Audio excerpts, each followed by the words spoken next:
ओम शांति। आज है 11 अप्रैल 2022 के ईश्वरीय महावाक्य। आज बाबा ने कहा, मीठे बच्चे, तुम्हारी बुद्धि में सारा दिन सर्विस के ही ख्यालात चलने चाहिए। तुम्हें सबका कल्याण करना है, क्योंकि तुम हो अंधों की लाठी। प्रश्न है, उच्च पद पाने के लिए मुख्य कौन सी धारणा चाहिए? बाबा कहते, उच्च पद तब मिलेगा जब अपनी कर्मेंद्रियों पर पूरा पूरा कंट्रोल होगा।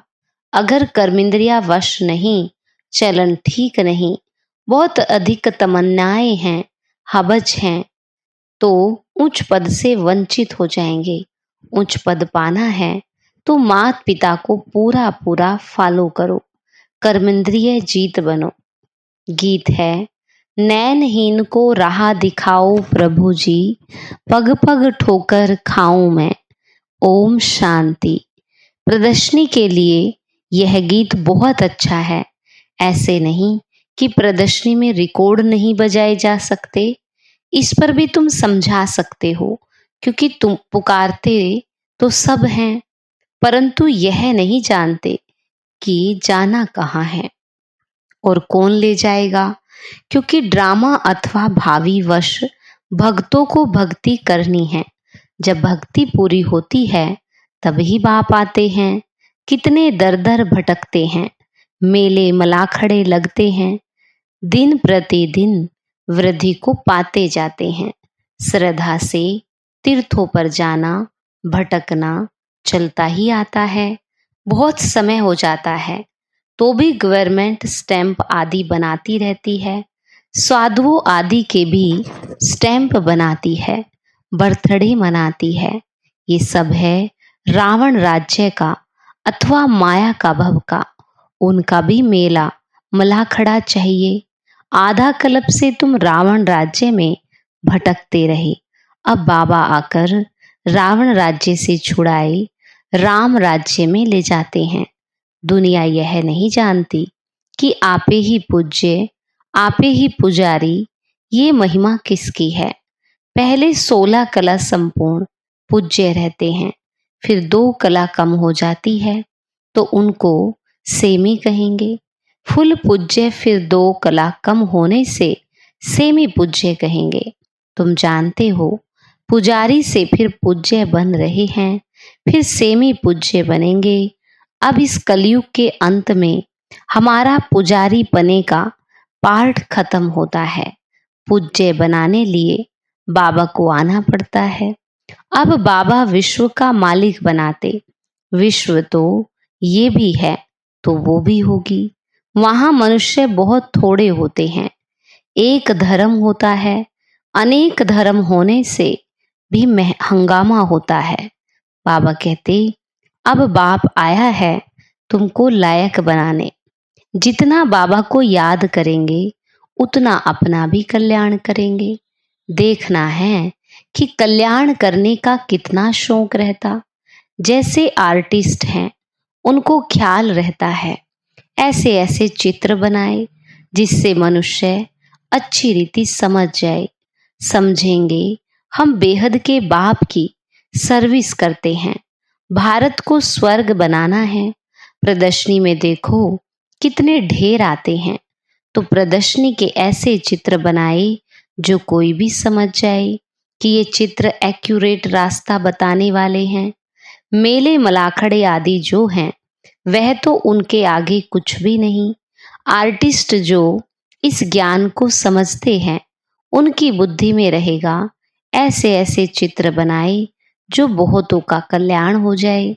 रात दिन बुद्धि इस बात में लगी रहे। इन चीजों का बहुत शौक रहता है। मौत तो अचानक आता है। अगर जुत्ती आदि की याद में रहे और मौत आ गया तो जुत्ती जैसा जन्म मिलेगा। यहाँ तो बाबा कहते हैं देह सहित सबको भूलना है। ये भी तुम समझते हो कि बाप कौन है? कोई से पूछो, आत्माओं के बाप को जानते हो? कहते हैं नहीं। याद कितना करते हैं, मांगते रहते हैं। देवियों से भी जाकर मांगते हैं। देवी की पूजा की और कुछ मिल गया तो बस उन पर कुर्बान हो जाते। फिर पुजारी को भी पकड़ लेते हैं, वह भी आशीर्वाद आदि करते हैं। कितनी अंधश्रद्धा है। तो ऐसे ऐसे गीतों पर प्रदर्शनी में भी समझा सकते हो। यह प्रदर्शनी तो गांव गांव में जाएगी। बाप गरीब निवाज है, उन्हों को जोर से उठाना है। साहूकार तो कोटों में कोई निकलेगा, प्रजा तो ढेर है। यहाँ तो मनुष्य से देवता बनना है। बाप से वर्षा मिलता है। पहले पहले तो बाप को जानना चाहिए कि वह हमको पढ़ाते हैं। इस समय मनुष्य कितने पत्थर बुद्धि हैं, देखते भी हैं। इतने सेंटर्स पर आते हैं, सबको निश्चय है बाप टीचर सतगुरु है, ये भी समझते नहीं हैं। एक दूसरा गीत भी है कि इस पाप की दुनिया से कहीं दूर ले चलो हमें, वो भी अच्छा है। यह पाप की दुनिया तो है ही, भगवानुवाच है। ये आसुरी संप्रदाय है, मैं इनको दैवी संप्रदाय बनाता हूँ। फिर मनुष्यों की कमेटियां आदि यह कार्य कैसे कर सकती है? यहाँ तो सारी बात बुद्धि की है। भगवान कहते हैं तुम पतित हो, तुमको भविष्य के लिए पावन सो देवता बनाता हूँ। इस समय सभी पतित हैं। पतित अक्षर ही विकार पर है। बाबा कहते पतित अक्षर ही विकार पर है। सतयुग में वाइसलेस वर्ल्ड थी, ये है विशेष वर्ल्ड। कृष्ण को 16,108 रानियां दे दी, ये भी ड्रामा में नूंद है।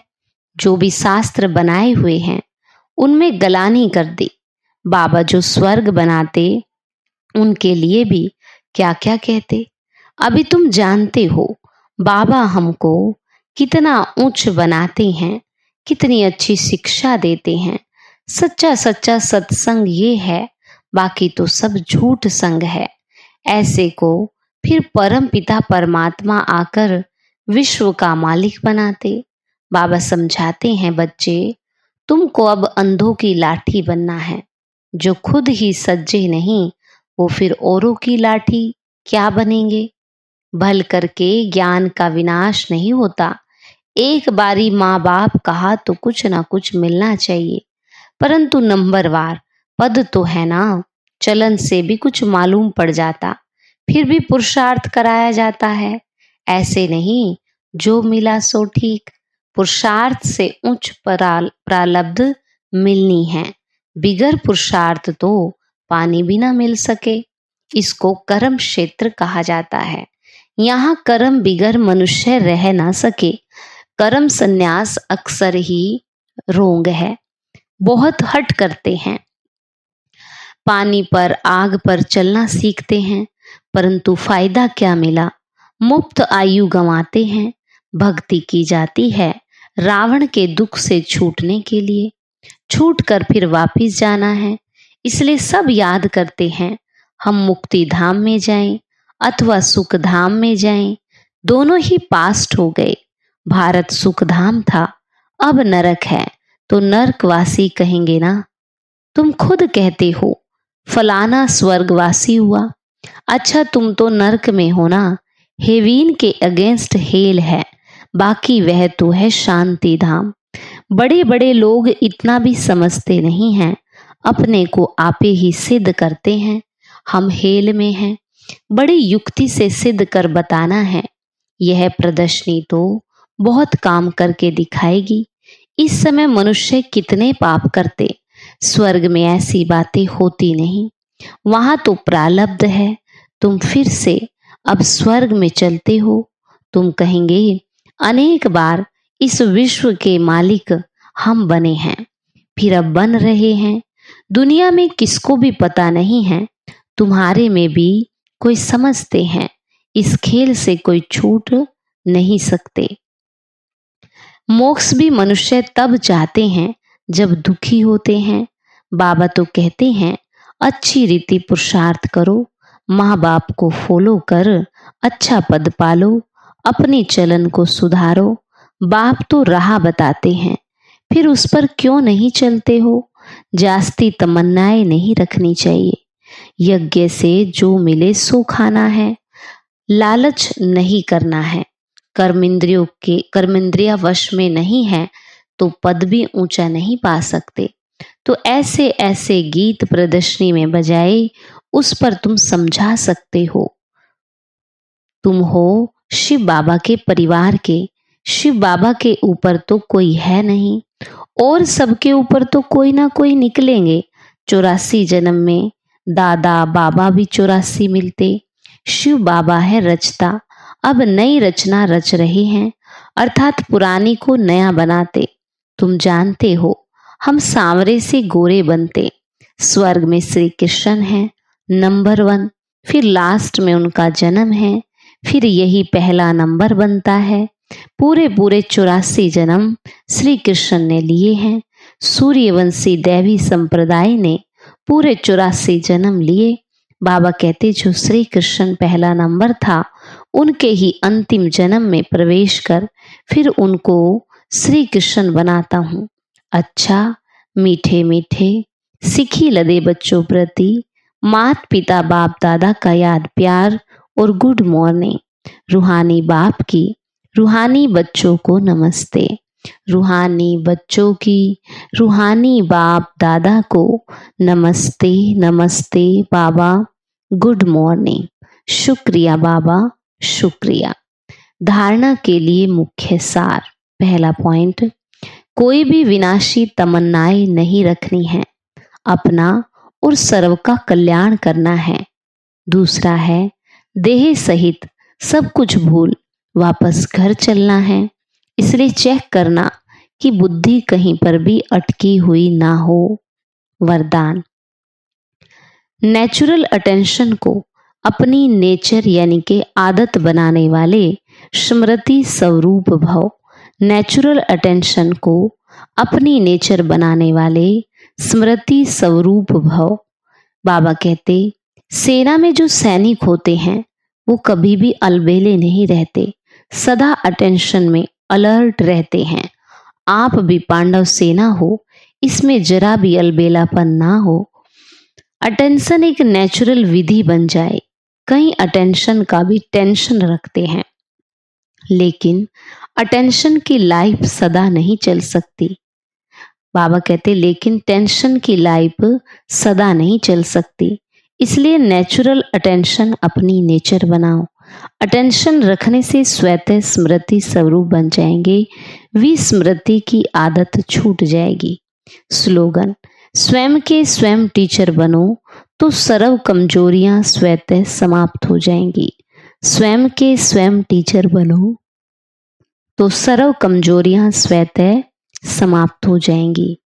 आज का हमारा स्वमान है, मैं स्मृति स्वरूप आत्मा हूँ। मैं स्मृति स्वरूप आत्मा हूँ। मम्मा के अनमोल महावाक्य। पहला पॉइंट है, याद का ताल्लुक है ज्ञान से। ज्ञान के बिना याद यथार्थ नहीं रह सकती। मम्मा कहती कि पहले पहले मनुष्यों को अपने सुखी जीवन बनाने के लिए कौन सी मुख्य पॉइंट बुद्धि में रखनी है।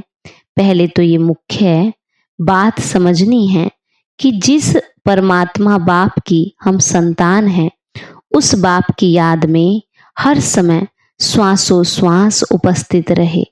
उस अभ्यास में रहने की पूर्ण रीति से कोशिश करनी है।